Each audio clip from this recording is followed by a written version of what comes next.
ketika masuk ke industri perusahaan pasti ada jabatan spesifik dari bagian itu. Oh iya sih, benar Nah, banget.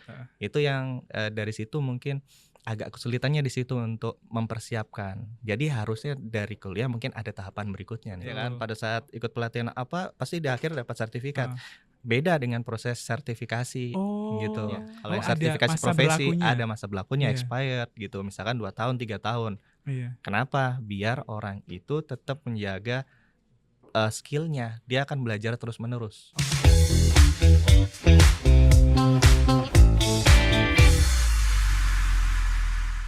Halo semuanya, balik lagi di Ruang Cerita Podcast episode ke-11. Dan hari ini kita ngomongin terkait pelatihan gitu. Tapi beda nih pelatihannya. Karena narasumbernya teman-teman udah sering tonton di konten Point of MMI. Siapa lagi kalau bukan Mas Frans Pontoh. Wah, Halo, Gi. halo Mas, apa kabar Mas Frans? Selalu sehat untuk menginspirasi. Wah, luar biasa. Keyword di awalnya aja sudah sangat menggaungkan pembelajaran gitu ya. Kok kalem banget ya hari ini ya. Pasti tadi Anda baru dari Studio 1 ya? Iya, itu kenapa saya kalem hari ini. Oh, karena masih terbawa ya. Masih terbawa. benar. Terus tadi Oke. lari ke sini cuma sekilo kok jaraknya tadi. Enggak mungkin kan dekat Enggak kan sih, di deket ya. belakang ya. Nah, teman-teman, Mas Wan ini adalah salah satu kontributor atau host di kegiatan di konten kita di Point of MMI. Betul, gitu. Point of MMI. Nah, mungkin kan ruang cerita podcast penontonnya belum tahu nih Ya. apa sih Point of MMI ini. Itu ngomongin apa sih, Mas? Ya, jadi itu memang seputar edukasi-edukasi yang misalkan teman-teman terkait dengan karirnya mereka, ya kan. Terus dengan seputar kehidupan sosial mereka, kehidupan karir seperti itu. Lebih ke sana arahnya. Aku tuh suka itu yang tentang kreativitas. Wah, yang Mas Fran itu juga saya bikin. suka tuh. Iya, karena membandingkan antara produk A dan produk B Produk gitu. B. Apakah itu bentuk plagiasi? Ya, Tapi ternyata semuanya harus fleksibilitas gitu, fleksibilitas, fleksibel, betul. kreatif. Lumayan promosi guys, yuk tonton. Kita bisa gak sih? Point of MMI. MMI, iya. Nah, Mas Fran, kita akan ngomongin tentang pelatihan gitu. Oke. Karena di era sekarang pasca COVID gitu kan, pelatihan yang bersifat online sekarang jadi berubah ke offline lagi gitu kan. Iya, ada perubahannya. Ada perubahan gitu. Dan sekarang pelatihan menjadi hal yang digandrungi banyak orang gitu untuk menambah skill mereka gitu. Tren pelatihan di Indonesia ini sebenarnya lagi mengarah kemana sih Mas kalau aku boleh tahu? Oke, kalau trennya pasti semakin meningkat, apalagi kemarin ditambah dengan adanya COVID gitu ya. Jadi kebutuhan untuk pelatihan apalagi yang sifatnya online itu malah tambah digandrungin. Nah, untuk ke depan gini ya, kalau kita ngelihat dari apa istilahnya? Kebutuhan dari negara kita misalkan pemerintah gitu, dalam hal ini aspek corporate, pelatihan ini adalah bagian dari proses pengembangan si SDM itu sendiri. Pastinya setiap corporate atau orang yang mau berkarir, dia kan butuh skill yang harus diasah nih. Nah, dari mana itu? Berarti harus melakukan pelatihan salah satunya. Oke, karena juga jarang ya ada perusahaan yang kemudian mau didik dari nol gitu. Mereka butuhnya adalah orang yang siap untuk berkontribusi di kantor mereka gitu kan ya Mas ya. Oke. Nah, ini menarik banget karena Mas Fran juga karirnya itu nggak jauh-jauh dari pelatihan, bener ya? Iya, benar. Bener. Aku dikoreksi kalau nggak salah ya. Betul. Mengawali karir di LP. Itu 2010. Itu di apa Aku namanya, di sebagainya? industri retail waktu itu sebagai trainer memang. Sebagai trainer. Oke, terus? Habis itu aku berkecimpung setelah dari dunia retail ya, yang bisnis oriented, aku masuk ke dunia pemerintahan, itu lembaga pelatihan namanya BLK, Balai Latihan Kerja. BLK, Nah, itu aku mulai betul. dari 2011. Oke. Iya. Aku belum lulus sekolah waktu itu kebetulan masih SMA. Tapi sepertinya kita sama kayaknya wajahnya gitu ya. Terus sampai dari BLK lanjut ke BLK, habis itu langsung lanjut ke MMI sampai tempat sekarang di training development juga. Training and development. Oke, berarti nggak jauh dari pelatihan gitu dan memang marwahnya di pelatihan banget gitu. Iya, ya harus terus ngembangin dong di bidang pelatihannya. Nah, berarti kan nggak asing ya Mas ya sama yang namanya dunia pendidikan pengembangan gitu, apalagi di lingkupnya perusahaan gitu. Iya.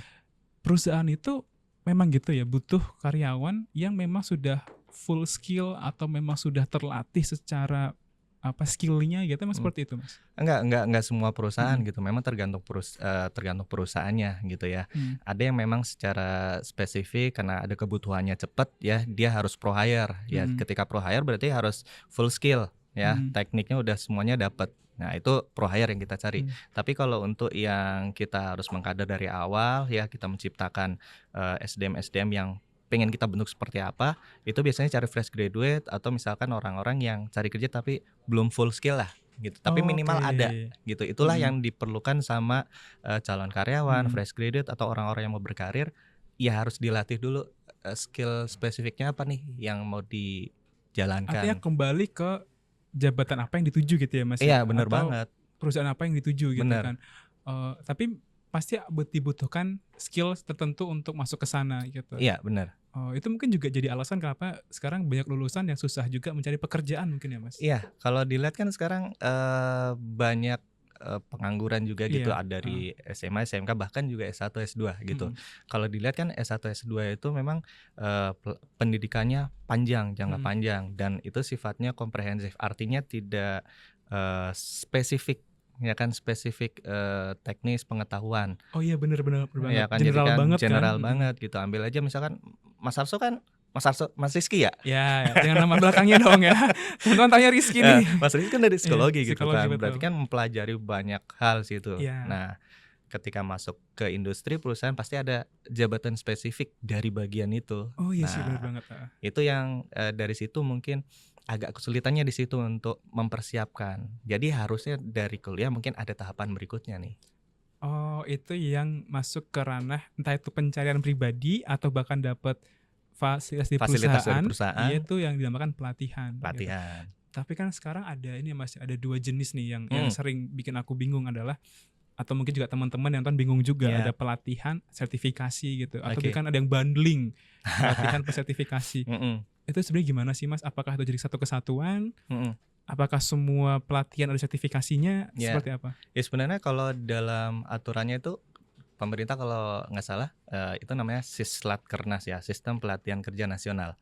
SIS? Sislatkernas, heeh, Sislatkernas, iya, bukan oke. Sis Rizkiawati ya, Bukan, iya, heeh. Sislatkernas itu. Nah, di situ itu kan jadi satu proses, satu program antara pelatihan sama sertifikasi, itu hal yang nggak bisa dipisah sebenarnya, Oke. gitu. Berat nah sertifikasi itu untuk semua hal itu ada sertifikasinya, Mas? Untuk beberapa bidang yang memang sudah diatur, distandarisasi sama pemerintah itu udah ada banyak, udah terskema gitu ya. Nah, mungkin juga buat teman-teman nih gitu Mhm. ya, tadi saya bilang pelatihan dan sertifikasi itu satu gerbong, satu Iya, kesatuan, oke. tapi terkait dengan sertifikasi sendiri juga harus dibedakan. Kan, wah saya juga ikut pelatihan dapat sertifikat gitu kan, bener kan? Iya, Ya kan, betul. pada saat ikut pelatihan apa, pasti di akhir dapat sertifikat. Heeh. Beda dengan proses sertifikasi gitu. Nah, Oke. kalau yang sertifikat untuk yang pelatihan biasa itu kan sertifikat kedatangan, attendance Atau ya kan, sertifikat penghargaan gitu, penghargaan seperti heeh, itu, iya. ya bahwa dia sudah mengikuti pelatihan tertentu. Tapi Mhm. kalau sertifikasi ini kan adalah proses ya kan, ada proses, ada output-nya juga. Nah, Mhm. sertifikasi juga, ada yang berbasis kompetensi, ada yang tidak berbasis Oh, kompetensi nih. Gitu. oke. Kalau yang misalkan, ada juga sertifikasi profesi ya kan. Mhm. Nah, karena berbasis kompetensi di Indonesia banyak banget, misalkan sertifikasi di bidang akademik, Mhm. ada namanya sertifikasi keguruan ya Mhm. kan, atau di bidang hukum ada sertifikasi advokat Mhm. ya kan. Terus ada sertifikat di bidang kesehatan, teknologi, dan bahkan di sertifikasi MSDM pun itu ada, Oke. gitu. Dan itu semuanya ada aturannya? Ada aturannya, ada Berarti standarisasinya. ini masih ada kayak klasifikasi atau ada poin-poinnya, oh ini termasuk dari, sertifikasi profesi apa itu ada semuanya? Ada ada. Diatur di Ada. Jadi kalau misalkan salah satu contoh nih, mhm, kita menggunakan sertifikasi, pelatihan berbasis kompetensi yang output-nya itu adalah sertifikasi gitu mhm. ya. Nah, salah satunya adalah sertifikasi BNSP. Oh iya, tahu sebenarnya tuh BNSP, tapi BNSP nggak tahu badan ngeh apa itu BNSP. itu Badan Nasional Sertifikasi Profesi. Bahkan diatur sama badan nasionalnya. Iya, dan itu kan Oh, langsung, di bawah presiden. oke. Gitu. Jadi, dengan teman-teman sudah, kuliah, sudah ikut pelatihan, itu nggak lengkap, Ki, kalau misalkan kita Mmm, nggak melakukan sertifikasi. Karena sertifikasi itu kan buat pengakuan atas kompetensi kita gitu. Dan itu ada prosesnya. Berarti presiden kalau mau ngambil BNSP sini dulu ya berarti. Yang di bawah. Di bawah ya. Enggak, lanjut kita di intermezzo aja. Oke, berarti secara nggak langsung BNSP atau sertifikasi itu sifatnya adalah terstruktur dan skalanya nasional. Artinya misalkan saya kerja di daerah Jakarta, sertifikasinya tetap akan sama di Semarang, di Surabaya akan sama standarnya gitu. Sama. Aku mungkin cerita sedikit historinya kenapa ada sertifikasi BNSP ini. Jadi saya ingat waktu di BLK itu pas di Jawa Timur itu ada Jawa Timur gerakan kompetensi. Jawa Timur, gerakan Jawa Timur kompetensi, ya kan. Nah itu tahun 2012. Kenapa ada itu? Karena kita pengen mengantisipasi adanya MEA. Ya, aku tahu itu. Ya kan? Ya, ngetren banget tuh. Masyarakat ekonomi ASEAN. Nah, jadi kalau ngomongin tadi ini ada standarnya iya, terus diakui di nasional iya. Nah ini kan tadi ngomongin ASEAN, berarti nggak hanya nasional tapi juga lingkup ASEAN.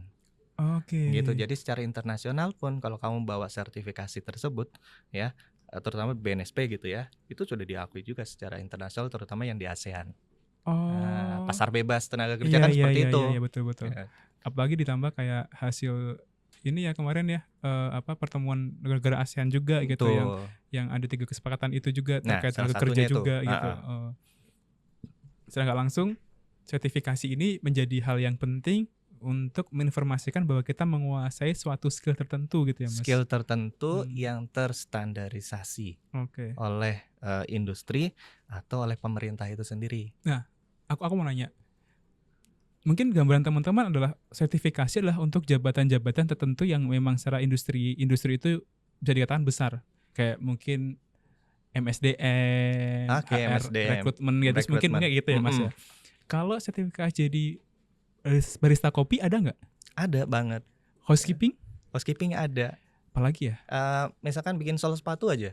Iya, itu ada juga. Ada juga. Salon kecantikan, potong rambut juga ada. Artinya itu mengatur semua elemen jabatan gitu ya, iya, atau semua elemen pekerjaan yang membutuhkan skill khusus, skill tertentu. Betul. Jadi biasanya kan asosiasi perusahaan nih gitu kan bertemu terus berdiskusi tentang skema kompetensi suatu jabatan yang dibutuhkan di perusahaan itu. Nah itu semuanya dibuatkan skemanya. Lalu menjadi satu kesatuan yang namanya SKKNI tadi, standar kompetensi kerja nasional Indonesia. Jadi Indonesia udah punya standarisasi standar kompetensi kerjanya. Berarti gitu. Apa harus dilakukan di awal, atau prosesnya itu apa yang harus diutamakan. Kalau ada kejadian yang diinginkan tuh apa dilakukan dulu apa kayak gitu tuh ada semua di situ. Ada semua. Ya apalagi kalau buat teman-teman yang HR gitu kan. Udah banyak kok yang sertifikasi buat rekrutmen staff, human capital staff, atau teman-teman yang sekarang mau jadi trainer pun juga kayak gitu. Udah ada TOT, sertifikasi TOT, master trainer dan segala macam ada semua. Kalau Mas Van, master limbat? Master limbat bener. Itu yang potong rambut tuh. Oke, Mas, itu master kerimbat. Itu master kerimbat. Mas, aku mau nanya lagi. Ini lebih ke dalam konteks pengalamanku ya, gitu.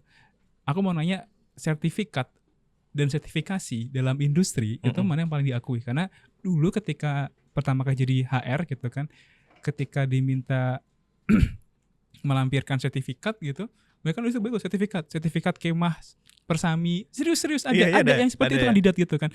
Jadi itu dilampirkan di dalam, jadi ada tuh kayak form yang dulu aku kerja jadi HR itu sertifikat ataupun penghargaan diterima. Ada tuh kolomnya. Jadi mereka ngisi tuh sertifikat Persami, sertifikat juara 1 lomba puisi itu dicantumkan gitu kan.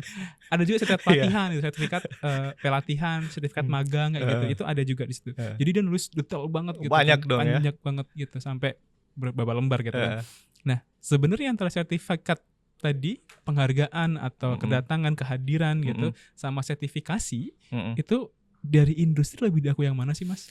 Iya, jadi aku mau breakdown dulu ya. Jadi kalau Hmm, misalkan sertifikasi yang tadi saya bilang, sertifikasi profesi yang berbasis kompetensi itu kan, ada tujuannya, ada mhm, prosesnya dan output-nya berbeda dengan pelatihan yang, tadi dengan sertifikat attendance atau, kehadiran, iya, penghargaan. Nah, kalau dilihat dari tujuan, proses, dan output-nya pastinya, sertifikat berbasis kompetensi atau sertifikasi profesi itu, signifikannya jauh lebih tinggi ya, oke, dilirik atau dilihat oleh perusahaan. mhm, Kenapa? Karena memang semuanya sudah terstandarisasi, sudah punya skema dan diujikan mhm, juga gitu. Nggak mungkin orang yang nggak kompeten itu diberikan sertifikat kompetensi itu, oke, gitu. Dan paham paham biasanya paham. itu, validasinya itu ada jangka waktunya, sertifikatnya. Kalau Oh, yang ada sertifikasi masa profesi ada berlakunya? masa berlakunya, Iya expired gitu, misalkan 2 tahun, 3 tahun. iya, Kenapa? Biar orang itu tetap menjaga, skill-nya, dia akan belajar terus-menerus. oke, Kalau yang misalkan, sertifikat pelatihan yang biasa kita terima, sertifikat penghargaan attendance itu kan, hanya bahwa yang bersangkutan udah pernah sudah pernah ngikut, ngikutin, iya, sudah selesai heeh ngikutin gitu kan, dan heeh, tidak ada masa expired-nya, iya. gitu. Oh, jadi buat teman-teman yang kalau ditanyain sertifikat dan penghargaan gitu ya jangan cantumin semua ya gitu. Ya jangan dong, Iya, makanya tadi aku mau tanya Persami entar dia jabatannya apa ya berarti ya? iya makanya, Koordinator heeh. pramuka berarti ya? Bener juga sih ya, bisa jadi juga kayak gitu. Cuma makanya jadi pertanyaanku sendiri adalah antara sertifikat dan sertifikasi itu ternyata punya derajat yang berbeda ketika mereka mau masuk dunia industri gitu ya? Iya bukan tapi itu. Jadi gini, signifikan untuk, dilihat oleh perusahaan memang lebih tinggi yang, Iya, sertifikasi kompetensi mhm profesi tadi gitu. mhm, Tapi kalau yang pelatihan itu kan juga dilihat dari variasi, dari siapa yang menyelenggarakan, iya siapa trainernya, iya, ya kan, dan juga bagaimana kualitas materinya, oke, gitu. Nah, dengan berbeda-bedanya ini gitu ya, siapa yang ngelatih, kualitas materinya, siapa yang menyelenggarakan, itu kan tidak terstandar. mhm, Maka kalau tidak terstandar itu harus ada yang distandarisasi. Nah, sertifikasi kompetensi inilah fungsinya untuk standarisasi menstandarisasi, itu, menguji oke. kemampuan mereka dengan standarnya. Oh, nah ini Mas, aku punya ada case yang menarik banget Mhm, yang hubungannya sama ini gitu kan. mhm. Mungkin Mas Fran ingat kalau dulu sempat ada kasus di mana ada lulusan universitas ternama di Indonesia, Terdengar ya kayaknya? ternama Oh ternama, ternama ya. oke. Kalau terdengar pasti semua terdengar gitu ya. Ternama di Indonesia gitu. Bahkan mungkin masuk ke, eee, top 10 nih dan sebagainya Oke, gitu, udah gede kelihatan dong banget ya. berarti Mungkin ya? teman-teman juga tahu kasusnya. Heeh, Dia ngerasa tersinggung mhm. Ketika dia daftar pekerjaan, tapi kalah sama anak SMA, orang lulusan SMA Oke, yang memang punya pengalaman dan sertifikasi tertentu di bidangnya iya gitu, iya. di perusahaan itu gitu kan. Bisa nggak sih dibilang bahwa sertifikasi itu jauh lebih penting daripada kuliah gitu? 2 hal yang beda sebenarnya nggak bisa dibandingkan apple to apple gitu Oke, kan. Karena sebenarnya di Indonesia sendiri itu sudah banyak mengatur mhm, terkait dengan, penyetaraan gitu yang mengharmonisasikan antara yang, formal dengan non formal gitu ya. mmm, Jadi misalkan di Indonesia itu ada yang namanya Kerangka Kualifikasi Nasional Indonesia, kerangka kualifikasi KKNI. KKNI, Nah, oke. jadi misalkan, kalau orang yang kuliah S1 itu nanti, pendidikan non formal gitu ya, itu bisa setara dengan pendidikan non formal melalui pelatihan, kursus ya. Nah, Oke. itu nanti levelnya bisa sama, kayak gitu. Oh, artinya orang misalnya nggak kuliah gitu, Mhm, tapi mengikuti sertifikasi tertentu dengan tersertifikasi level tertentu tertentu, dengan level tertentu itu setara? setara. Nah, itu Oke. sudah diatur di KKNI tadi. Jadi semuanya udah diatur di sistem pelatihan kerja Oh, kita. ya jadi buat teman-teman yang mulai worry gitu ya, Nah, nggak dapat kerjaan dan sebagainya, mungkin dengan ini tahu, oh ternyata ada juga, metode seperti itu gitu. iya, ya itu mungkin, buat gambaran nih teman-teman Mhm, di luar kalau misalkan dia pingin jangka waktunya cepet gitu ya, terus buru-buru pengen dapat kerja gitu sebenarnya tanpa kuliah pun juga bisa, sebenarnya ya, bisa heeh, karena ada seperti itu tadi sistemnya. Misalkan kita lulusan SMA, SMK mau bekerja di bidang, tambang misalkan, tambang atau mhm ahli teknologi gitu ya, mhm, teknologi informasi gitu kan. Atau digital marketing. Nah, itu kan bisa mengikuti proses pelatihan dan sertifikasi profesi tadi, gitu. Itu oke. udah diakui juga. Berarti ada masih ada level juga sampai orang itu tergolong level master misalkan Ada. gitu. Berarti ada Skemanya sampai situ kan. Ada skema kayak apa? basic, advance, Ya, sampai master gitu ya, kayak games-games gitu ada juga ya. ada, Oke. ada. Mungkin kalau lulusan SMK tapi levelnya master mungkin udah setara di atas S1 itu juga bisa Iya, jadi di bisa beberapa jadi. industri Ya gitu ya. makanya kan ada berita yang kayak tadi gitu Mm-mm. kan. Ada lulusan S1 tapi kok kalah dengan orang-orang yang di bawahnya misalkan Iya. gitu. Karena dia punya sertifikasi kompetensi, Mm. sertifikasi profesi, dan dia punya pengalaman itu. Mm-mm. Nah itu sih. Oh, jadi buat teman-teman yang belum bisa kuliah gitu ya, Mm-mm. gitu kan, daripada memaksakan untuk kuliah gitu, mending cari sertifikasi aja gitu. Bisa. Karena itu lebih punya nilai ketika teman-teman mau langsung kerja fokusnya gitu ya Mas ya. Bener. Kalau kuliah kan biasanya untuk banyak memperbanyak wawasan ilmu, Iya, pengalaman hidup, terus itu persyaratan karir, betul. ya kan. Ya, tapi Persyaratan karir iya, kan biasanya ada gitu S1 segala macam. tapi kita nggak bilang kalau kuliah itu nggak penting gitu ya. Saya Oh, kuliah. iya penting, saya juga kuliah. Iya kan? Jadi saya juga baru tahu Itu solusi sertifikasi. Iya. alternatif gitu ya. Kalau teman-teman belum nggak ada budget nih buat kuliah Heeh, gitu, coba cari sertifikasi, heeh. ikut itu, kemudian mungkin punya peluang kerja lebih tinggi, Iya. habis itu baru ngejar yang pendidikannya Iya, gitu. dan perusahaan tuh sekarang banyak yang cari yang sudah bersertifikasi profesi malah Iya, kayak gitu. karena tadi ya mereka butuh orang yang bisa langsung kontribusi sama perusahaan gitu Benar. ya. Artinya ada pasar ya kita sediakan Mm-mm. gitu. Nah, banyak orang yang mulai bingung nih Mas. Aku Hmm. yakin juga mungkin teman-teman bingung pun. Aku ketika di musik teman-teman belum tahu ini akan bingung juga. Terus gimana ya cara menemukan gitu sertifikasi yang pas buat kita gitu. Mm-mm. Orang yang nggak tahu skillnya apa misalkan, keminatannya apa gitu. Kalau SMK mungkin udah ke jurus gitu ya. Mm-mm. Kalau SMA gitu lebih absurd lagi gitu kan. Benar. Itu gimana sih? Ya paling mudah kan cari informasi gitu Mm-mm. kan.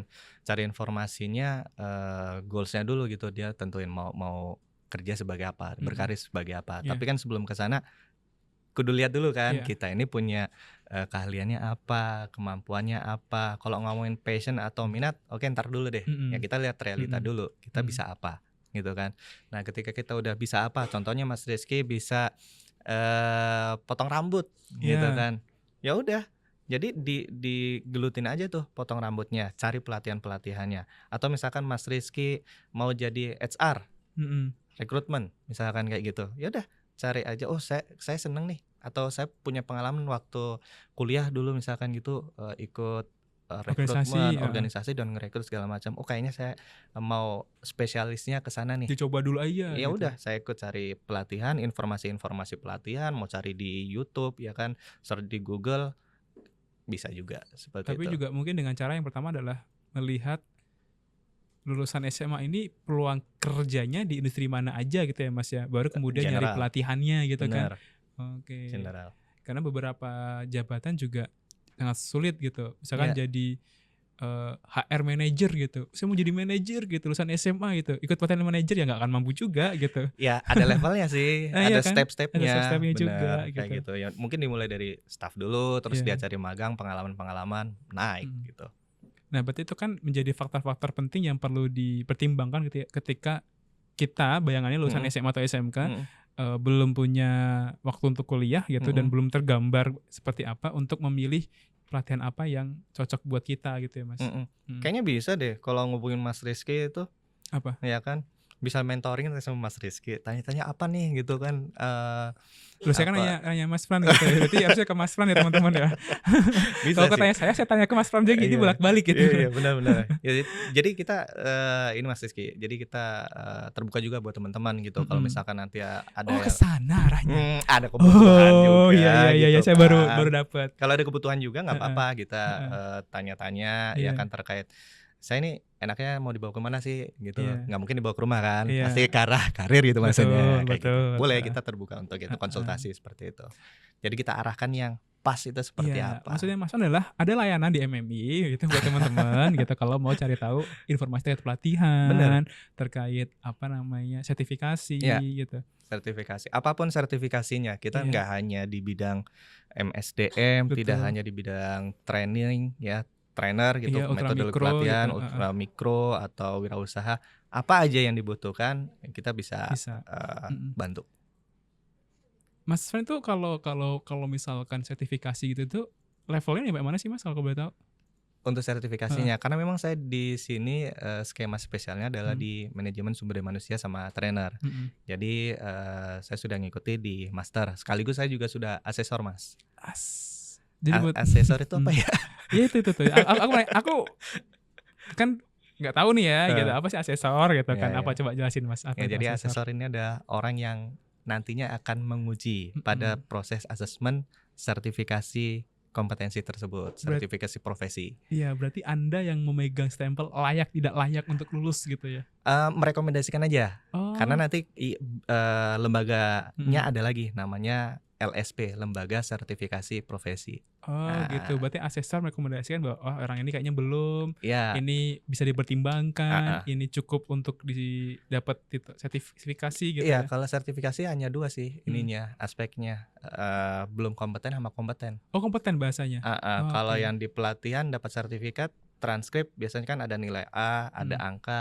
Nah itu kan masa kompeten itu diakui setengah, angka 8,5 kan enggak, Oh gitu. bulet ya berarti Harus ya? bulat. Kalau nggak kompeten, berarti Bisa nggak, diulang oh bisa diulang? atau ikut pelatihan lagi. Oh, jadi jangan sampai nggak kompeten terus menyerah gitu ya? Iya dong, harus terus Iya, dong. harus terus. Kan belajar terus-menerus, Berarti teknis banget ya Mas ya? teknis. Oke. Kalau Mas Fran sendiri punya nggak sih pengalamannya nih dari pertama kali menentukan, "Oh saya pengen ikut sertifikasi ini," Heeh, sampai pada level Mas menjadi asesor di MSDM ya? Nah, MS. itu gimana sih Mas rule-nya gitu biar kita, mungkin teman-teman juga butuh sharing gitu, Mhm, langkah-langkahnya Mas Fran dan mhm. itu bisa di copy paste gitu buat teman-teman yang lain gitu. Iya, jadi kan ini kita ngelihat kesempatan di luar gitu ya, industri, ada pasarnya gitu. Mhm, Misalkan saya memang lulusan psikologi, berarti kan kalau kita mau linear, apa sih yang dibutuhkan di industri? Sebagai contoh, kebutuhannya adalah seorang rekrutmen staff. Nah, di mhm. situ kan berpikir ketika kita sudah lulus, ya kita langsung cari nih, kesempatan untuk sertifikasi seperti apa. Nah, informasi-informasi ini bisa jadi kita cari sendiri atau kita dapat informasi dari orang lain, seperti itu kan bisa gitu Mhm. ya, Atau inspirasinya nyarinya dari di sana. MMI? Iya. Pastinya. Nah, itu nantinya di situ Iya, tuh, ya oke kan. oke. Nah, kayak gitu. Nah, terus juga, nanti kita sesuaikan skemanya seperti apa, kalau memang itu cocok, cari nih lembaga yang, eee, apa itu, predikatnya bagus, gitu. Oke, artinya punya kapabilitas yang mumpuni gitu ya? Kapabilitasnya bagus. Nah, Mhm. di MMI sendiri kita sudah nyiapin itu semua. Iya, asik marketing. Dikit-dikit ya. Oke. Nah, dengan punya sertifikasi yang bagus artinya punya peluang untuk mendapatkan pekerjaan yang lebih bagus gitu ya, Mas, ya? Atau Lebih peluang memungkinkan, ya peluang untuk peluangnya masuk dalam lebih dunia kerja yang lebih besar. lebih besar, Mhm, lebih luas iya. gitu, memperluas. Nah, artinya Mas, kalau dari sudut pandang Mas Fran gitu, bagaimana masa depan dari sertifikasi pendidikan non formal dan sejenisnya gitu, Mhm. di masa mendatang? Apakah itu masih menjadi sebuah keharusan gitu? Masihkah menjadi sebuah standar bagi perusahaan untuk menilai bahwa dia punya kompeten atau tidak gitu? Masih nggak sih kira-kira? Ya, dari situlah dasar Mhm, makanya MMI ini sebagai lembaga pelatihan kerja nih gitu ya, mhm. melihat kesempatan atau potensi di luar gitu bahwa, adanya tadi kayak MEA, terus sekarang pasar-pasar industri, banyak mempersyaratkan, Iya. tenaga kerjanya harus bersertifikasi gitu ya. Saya pikir ini, kesempatan yang bagus nih buat teman-teman 5 sampai 10 tahun ke depan mulai dari sekarang itu sudah, mempersiapkan terkait dengan pelatihan dan terutamanya adalah sertifikasi profesi tadi. Gitu. Oke. Jadi MM pun, memang melihat dari situ dan membuka, teman-teman, jalur ya, akses, teman-teman untuk mengikuti pelatihan di MMI dan sertifikasi di MMI seperti itu. Caranya gimana tuh, Mas? Sangat gampang, Iya? silakan saja tinggal dibuka aja ya Heeh. websitenya Oke. mikromadaniinstitute.com. Oke, atau langsung bisa ini ya, mungkin nge-DM Bisa DM kalau DM, misalkan pengen lebih, media pengen sosial tahu, kita juga ada kan. gitu ya, langsung DM gitu. Ini Heeh, kenapa semuanya promosi ya? Oke. Tapi berarti bayangannya di 5, 10 tahun ke depan gitu ya, mungkin yang masih sekolah, mhm. yang baru masuk kuliah gitu, pasti punya kekhawatiran kayak gitu? wah masih penting nggak sih sertifikasi gitu. Berarti di 5-10 tahun ke depan sertifikasi menjadi barang yang masih penting Barang untuk mahal, barang mahal gitu. barang mahal itu. Oke. Berarti teman-teman harus sudah mulai prepare juga Sudah gitu, harus prepare. mempersiapkan bahwa dirinya akan berkarir di mana Iya. gitu, kemudian mencari informasinya atau bahkan pelatihan-pelatihan yang menunjang itu juga gitu ya Mas ya. Ya mereka harus punya orang-orang juga yang bisa mendampingi mereka dong, gitu, untuk bisa memberikan planning karirnya mereka mau kemana. Nah, Kalau nggak seperti salah itu. juga ada karir coaching ya nih. Ada karir Mas coaching. Danang, kemarin teman-teman nonton ada Mas Danang, Oh salah iya. satu coach kita gitu. Itu ya, Iya, bener ya, di sesi itu. Ini biar nggak terlalu melebar banyak promosinya, boleh nggak Mas dikasih saran buat teman-teman di luar sana yang masih bingung gitu, mungkin udah lulus S1 udah bertahun-tahun nggak kerja-kerja, karena kalau lagi lembaga survei kan pendidikan yang paling banyak menyumbang pengangguran di SMK dan setaranya gitu ya Mas ya gitu. Kemudian dilanjutkan strata 2, kemudian strata 1, S1 gitu kan. Ada nggak sih saran dari Mas Fran ke teman-teman yang sedang mencari pekerjaan dan bingung udah berbagai macam cara cara untuk masuk ke dalam dunia industri tapi belum dapat juga gitu. Ya pasti satu, sesuaikan dulu kemampuanmu dengan kebutuhan industrinya. Terus yang kedua, baca baik-baik tuh persyaratannya. Gitu. Apa sih yang dipersyaratkan gitu? Apakah hanya sekedar skillmu saat ini atau ada skill yang memang perlu dikembangkan? Berarti kan dia harus ikut pelatihan dan segala macamnya. Seperti itu. 2 itu aja cukup di awal. Oh, disiapin semuanya. Siapin. Gitu. Nah, terakhir ada closing statement buat teman-teman yang nonton? Sepertinya ini closing statement berarti udah terakhir ini ya. Iya dong. Iya, jadi buat teman-teman nih ya, buat di luar sana mau fresh graduate atau yang mau cari kerja atau yang mau cari pengembangan diri nih ya, bahwa pelatihan ini bukan sekedar untuk jangka pendek nih ya, tapi buat jangka panjang, dan jangan cuma belajar untuk saat ini, tapi belajar untuk masa depan kalian. Jadi belajarlah terus-menerus. Wah. Daripada spending untuk beli style, mending investing untuk meraih masa depan gitu. Siap, ya. betul Luar sekali. biasa. Thank you Mas Fran udah Sama-sama. main ke ruang cerita gitu. Kabarnya abis ini langsung tag lagi ya? Ini ya masih perjalanan 1 jam lagi. 1 jam. kayaknya. Untuk proses tappingnya. Jadi teman-teman jangan lupa juga kasihin konten Mas Fran di mana? Kenapa? Apa nama kontennya? Nama kontennya ada di Point of MMI. Nah, disitulah teman-teman bisa belajar lebih detail dan banyak hal gitu ya. Gitu. Nah, itu aja teman-teman untuk podcast Ruang Cerita kita pada sore hari ini. Thank you udah mau nonton gitu, dan jangan lupa untuk ikuti sosial media kita. Ada di Instagram dan TikTok _institute. Ada YouTube-nya juga nih, Mikro Madani Institute, dan ada websitenya mikromadaninstitute.com. Ayo sama-sama lebih baik karena harapan itu nyata. Sampai jumpa di Ruang Cerita berikutnya. Dadah.